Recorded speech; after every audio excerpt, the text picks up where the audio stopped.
Қотыр торғай.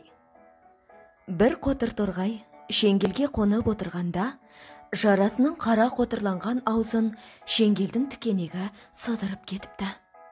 Торғай: "Қап, бәлем, сені ешкіге айтпасам ба?" деп ашуланып ешкіге келіпті.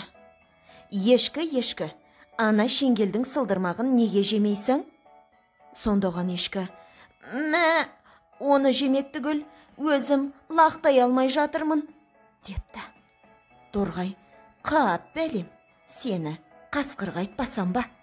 деп қасқырға келіпті. Қасқыр, ана ешкіні неге жемейсің? "Оны жемек түгіл, байдың жабағысын тауыса алмай отырмын" депті қасқыр. "Қап, бәлем, сені жылқышыға айтпасам ба?" деп торғай жылқышыға келіпті. Жылқышы, ана қасқырды неге соғып алмайсың?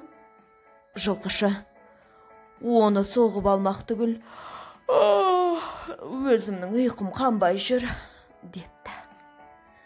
"Қап, бәлем, сені байға айтпасам ба?" деп торғай байға келіп: Байеке, ана жылқышыңды неге ұрмайсың?" депті. Бай: "Оны ұрмақ түгіл, өзім қоспамды тауыса алмай отырмын" депті. "Қап, бәлем, сені тышқанға айтпасам ба?" деп торғай тышқанға келіпті. Тышқан, байдың қоспасын неге жемейсің?" "Оны жемек түгіл, өзім інімді қаза алмай жатырмын" депті тышқан. "Қап, бәлем, сені балаларға айтпасам ба?" деп балаларға келіп: Балалар, ана тышқанды неге ұрып алмайсыңдар?" депті. "Оны ұрып алмақ түгіл, өзіміз асығымызды ойнай алмай жатырмыз" депті балалар. Торғай: "Қап, бәлем, сендерді кемпірге айтпасам ба?" деп кемпірге: Кемпір, ана балаларға неге ұрыспайсың?" депті. Кемпір: "Оларға ұрыспақ түгіл, өзім жүнімді сабай алмай жатырмын" депті.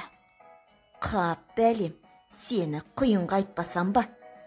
деп торғай құйынға келіп: Құйын, кемпірдің жүнін неге ұшырмайсың?" депті. Ергіп жүрген құйын құйғытып келіп кемпірдің жүнін ала жөнелтті. Кемпір келіп балаларға ұрсыпты. Балалар тышқанды ұрыпты.